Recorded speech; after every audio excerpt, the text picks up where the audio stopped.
which, in my own opinion, was the foundation of his rant. It was not to really talk about the killings. He didn't care about the killings. He said he will cause Dachomo. That's the part. Listen to this one. Dachomo, if I place curse on you, you will not last 24 hours. Wallahi billahi iznillah. You will not last 24 hours. If I, Mujahid Dokbo, I place a curse on you, as you have been placing curse on people, 24 hours you will not last. Because you are a fake and you are a liar. There's hardly any crisis in the north that is rooted in religion. So the Hausa people, farmers that are being killed in Sokoto and in Kebbi by the so-called bandits or whatever they are called, why are nuisance lele? Madman. The Hausa people, not that he cared about the Hausa people being killed or not. He just wanted to try and make it play down. That this man that is placing curse, is not placing curse on Asari, is placing curses on the killers and their protectors. That the wrath of God should come on them. He was there doing it in the public, not like anything closed. So why is Asari triggered that he's saying all the Hausa people being killed? And it's not because he cared about the Hausa people. No, he doesn't care. Because to them, if you begin to actually really care, maybe being care means that you have to begin to identify their killers. There is no killings in northern Nigeria that has to do with religion. You know, they say now, Ogungo puts a broken bottle, deflate Asari Dokudom's belly. Deborah, you remember that young lady that was, burned to ashes? She was mobbed and killed by this Islamic, terrorist. She was mobbed and killed, right?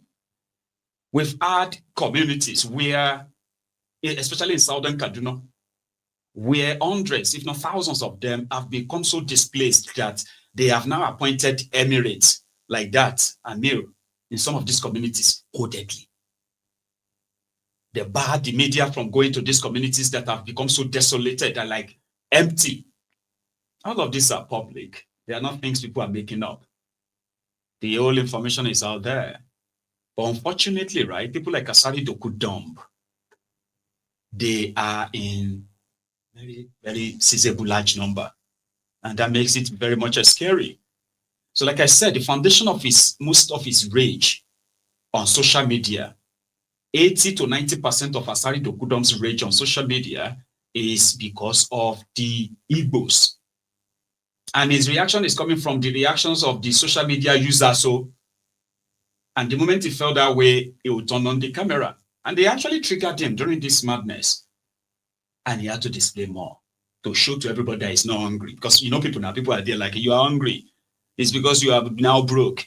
Tinubu doesn't look at your side anymore. The blah. So he's now showing it to them that he's a rich man. He's a wealthy, this and that, until they had to bring a chair for him for walking for just about 10 yards. Asari Dokudom. Here. George, I will come to you. Make her teach these uncultured Philistines how to behave. This is my house in the village.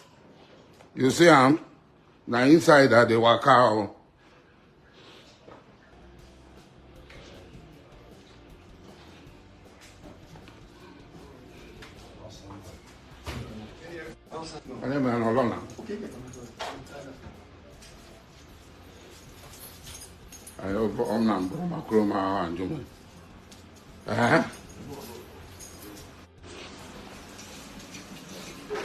So this is my kitchen. If they see my kitchen, Nama Chobri, Fiam na video Salaman. Okay, I got you.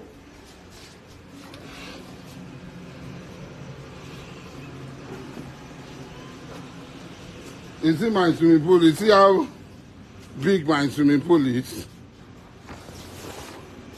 This is the vendor. Open them. Make them see. The one where she passed, the one where she on of Abuja. Oh. Open. This is my Rolls Royce. Baba Yamakio. You don't see him? This is not the sauce. You don't see him? See him? You know you see him? Open now, make them see him. Huh? They see him? Huh? This will not be upgrade though. One of one. You don't see this one? Not be upgrade with this one. This is not be upgrade though. You don't see him? Brabus 800. How many billionaires get them for Nigeria? You want to see? Is it generator them? Is it motor them? Is it compound? Eh? You never start. Make I enter my guest house, go show you. You go see am well though. All this dirty Igbo.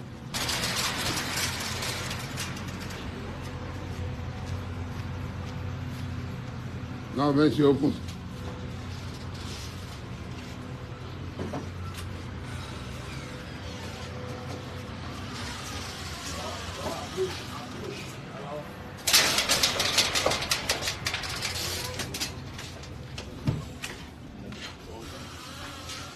They do it. Like how they sleep? No. Will you get out of here? You see, we are looking for you and you are here.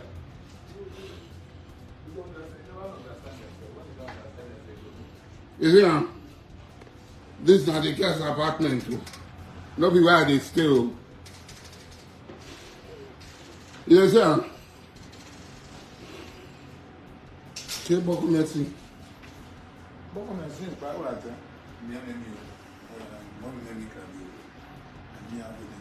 Go there, can.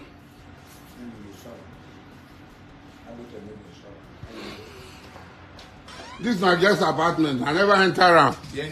You don't. Hey!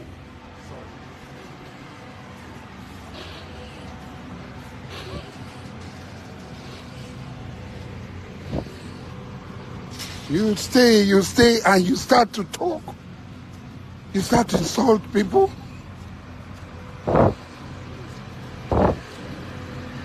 You start to insult people. You understand?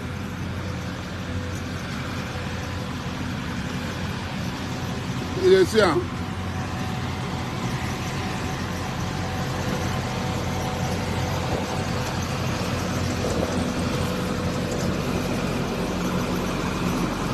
All this are my compound.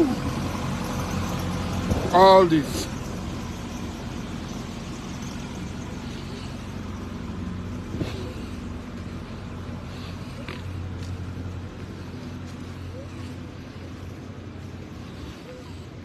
Yes, I don't see this kind of architectural design before.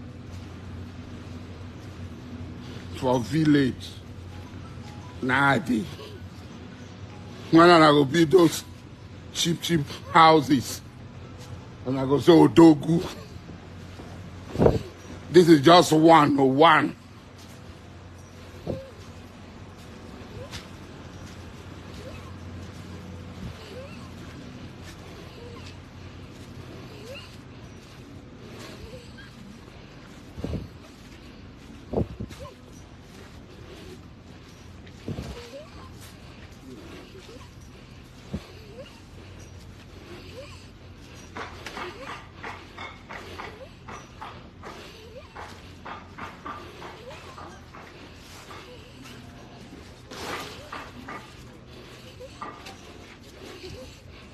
This is marble floor.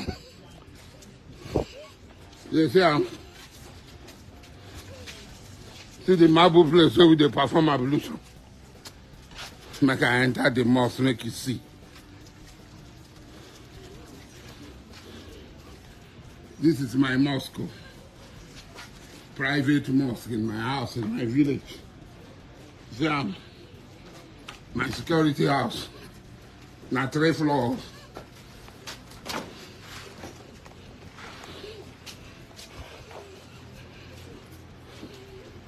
Okromets. Kanyanga Jondi.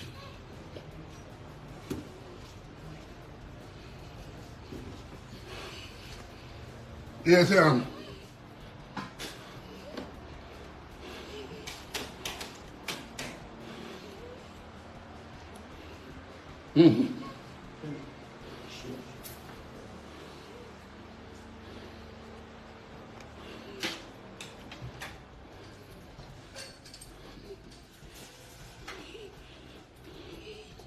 On that throne. Is it a mosque? If you build this kind of church for your house, for your place,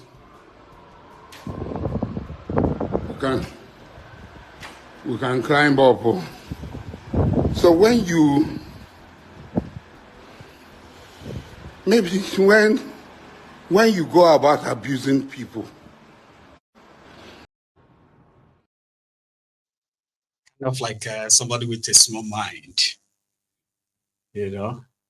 All of you who goes about insulting people, you should stop. Oh, you are messing with a lot of people's mental health. And if I have somebody that I can use as a specimen when we are researching how impactful the social media, what do you call it, brain rot actually works, I can use Asari as a very good example.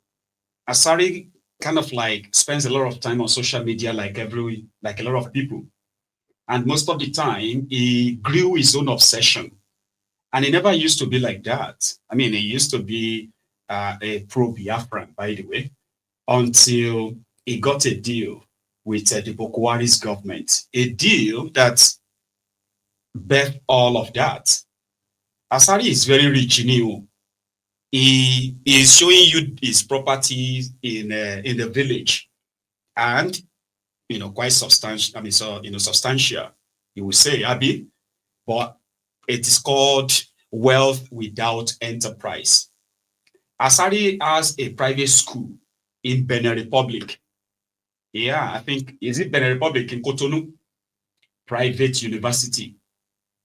And all of this came from the proceed of his relationship with the Nigerian supposed government. Here you get, not because Asari inherited wealth from his father. No.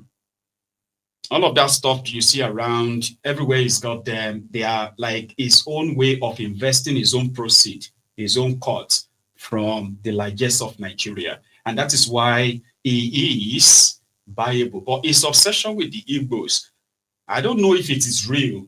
Here you get, because Asari Dokubo was supposed to be a king, by the way. He's a king as well. Yeah, he's a king. But every now and then, right, he's out there, amplifying different kind of a toxicity. And he goes as far as openly threatening people, or even brag about, what he could do. In one of his recent rants, from where he was talking about Dachomo, right? He also said this about Nnamdi Kanu. Betrayed Nnamdi Kanu because he was my friend. At the time Nnamdi Kanu was arrested, he was my enemy. I was looking for him to kill him. He was also looking for me to kill him. So I promised him that I would smoke him out. So how did I betray him? He don't even know the meaning of betrayal. Months before he was caught, I told him I would smoke him out anywhere he is. Go and check my previous videos. So it's not a new thing. How will I betray my enemy? I've even held myself back for not talking about him any longer. So don't allow me to go back and start talking about him and spoil matter for him. Eh? Keep your lane. Day your day, make a day my day. I beg you. nuisance lele. Sorry. So, I mean, I would have shown you one or two of his videos when he was a proud Biafran, and indeed the friend of Nnamdi Kanu. Well, that didn't really last until when, he met with Nnamdi Kanu's delegation, which somehow we believe that Mazi himself attended, but others said no, he didn't attend that meeting, right? So he was still pretty much in touch until Nnamdi Kanu's abduction, which was like a year after that. So yeah, he brags about how he smoked him out and all that nonsense, right? And he himself, he's got the same noose around his neck. The same people, when they are done, there's a way they actually deal with people like him, especially when they have used him for some of their dirty runs and all that. But the point here is this: the killings in Nigeria, that is so real that they are not really denying. They just want the context to be sort of like be different, so as to, in a way, be protecting these supposed terrorists, when everyone was supposed to actually, every hand was supposed to be on the deck. Everyone should be on deck, right? Smoking these terrorists out. In Niger State yesterday, there was a military chopper that just crashed. And I'm not saying chopper, not chopper. It's actually a fighter jet. A fighter jet that then crashed in one village in Niger State. But the pilots were able to, what do you call that thing again? When you have to use your parachute and you just exited the aircraft before it crashes, right? That happened yesterday, and it's not really in the news that much because a lot happened yesterday. Yeah, there was an asset lost yesterday. A lot of people are asking questions. How did the fighter jet develop fault mid-year and then crashed? Ejection. God bless you.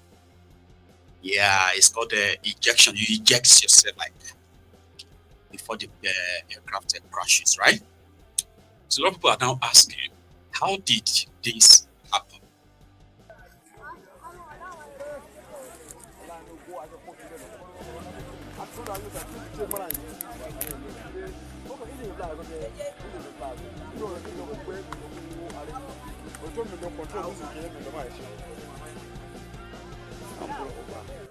I'm sorry, because if I play the video too long, right, it's going to get our broadcaster flagged again, okay? But yeah, that's just the fire. And then, the particles, the all broken parts flung everywhere. What happened? How did a fighter jet just crash? But people are not asking questions.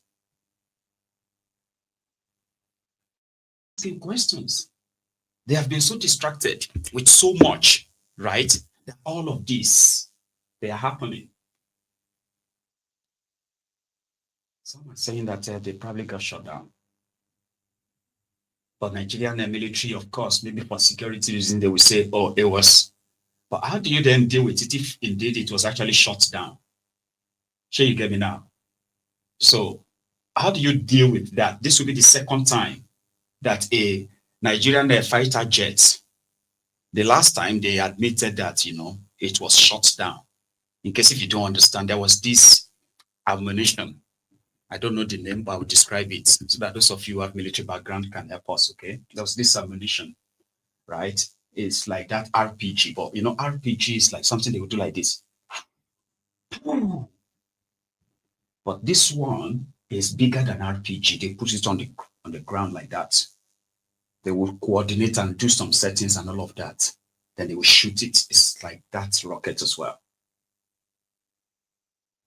They stole 2 from the Nigeria's armory in Kaduna. I can't remember the year, but if you Google it, you get to know what I'm talking about. Do you know what happened? Boko Haram's government, because they said the fact that they have actually shut down one fighter jet in that same Niger state in Nigeria. And that simply means that these criminals, these were supposed